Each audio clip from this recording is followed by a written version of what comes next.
তুমি আমার স্বামী, তোমাকে আমি আজ মারতে বাধ্য হলাম। অফিসে লেট হয়ে গেল। বাবা সজল, তোর সাথে আমার কিছু কথা আছে। কি কথা বলো, আমার সময় নাই।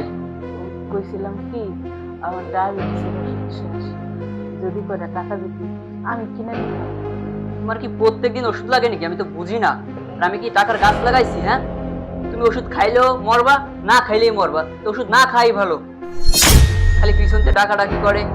যা, আজকে অফিসে ভালো একটা কাজে গেছিলাম, পিছন থেকে ডাইকে কুফু লাগাই দিল। আর সময় পাইলে না টাকার।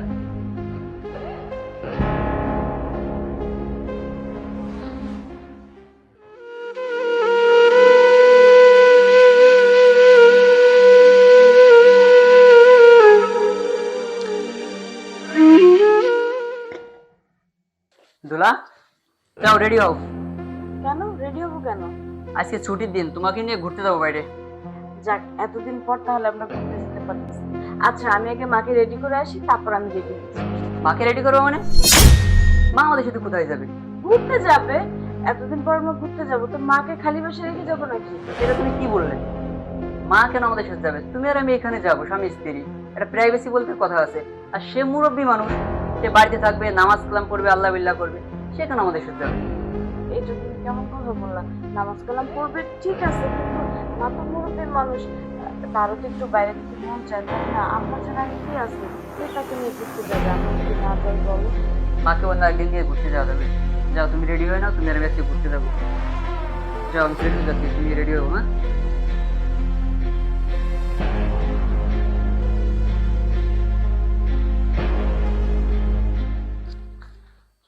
ইয়ে, মা, আমরা একটু বাইরে যাচ্ছি, টেবিলে রান্না করা আছে, আপনি খেয়ে নিন কষ্ট করে। এই তুমি মাকে কেন বলতে আসছো এখানে? মাকে বলার দরকারটা কি? এটা তুমি কেমন কথা বলতেছো? মাকে বলে যাব না? তুমি আর আমি যাচ্ছি ঘুরতে, মাকে কেন বলবা? বুঝি না তোমার কর্মকাণ্ড। এই চলো তো, চলো, এখানে টাইম নষ্ট করতেছে। চলো।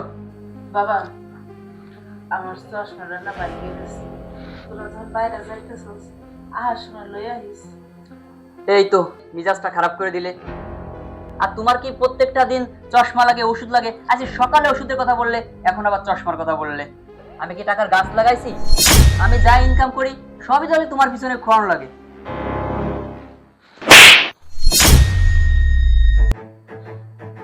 তুমি আমার স্বামী, তোমাকে আমি আজ মারতে বাধ্য হলাম।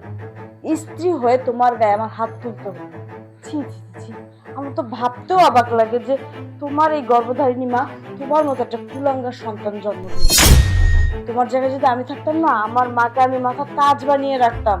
আর সেই জায়গায় তুমি তোমার এমন একটা মা পেয়ে তার সাথে এরকম আচরণ করতেছো কেন? কি দোষ এই মহিলা? যেখানে আমার আমার কথা তোমার মাকে না দেখতে পারা, তোমার মাকে এটা ওইটা কিনে না দেওয়ার কথা আমি তোমাকে না করবো, সেখানে তুমি তোমার মাকে কেন না করতেছো? আমি এই বাড়ির পরের মেয়ে, আমি হচ্ছে ওনার পুত্রবধূ, আমি ওনাকে দেখতে না পারলে উনি এটা সহ্য করতো, কিন্তু তুমি তো তার পেটের ছেলে, তুমি এটা কেন করতেছো তার সাথে বলো? তোমার সাথে আমি আর এক সংসার করতে পারবো না।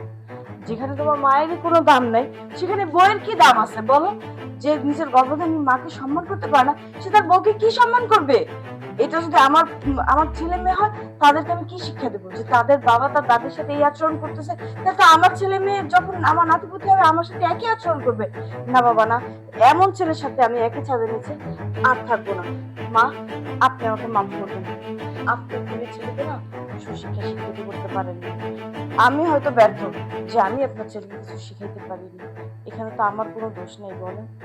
আপনি মন খারাপ করবেন না। আমি এখান থেকে চলে যাচ্ছি। ওর সাথে থাকা আমার পক্ষে সম্ভব না, মা, সম্ভব না। মার কাছে মাপ চাও। মা দেখো মা, আমি বুঝতে পারিনি, আমার ভুল হয়ে গেছে। দেখো তোমার ওই বৌমা আমাকে কত সুন্দর বোঝালো। আমার ভুলে গেছে মা, তুমি আমাকে মাফ করে দাও। ঠিক আছে বাবা, তুমি মনে কষ্ট নিও না। আসলে আমি আমার ছেলের মানুষ করতে পারি না, এই জন্য ও মানুষ হয়েছে। এখন তোমার কথায় ও মানুষ হয়ে গেছে। মার সাথে আর খারাপ ব্যবহার করবা? দেখো আমার ভুল হয়ে গেছে, আমি আর কখনো মার সাথে খারাপ ব্যবহার করবো না। ঠিক আছে চলো, আজকে আমরা সবাই একসাথে ঘুরতে যাব। আচ্ছা চলো। মা চলেন, আপনিও যাবেন, চলেন আপনাকে রেডি করে নিয়ে আসি, চলো।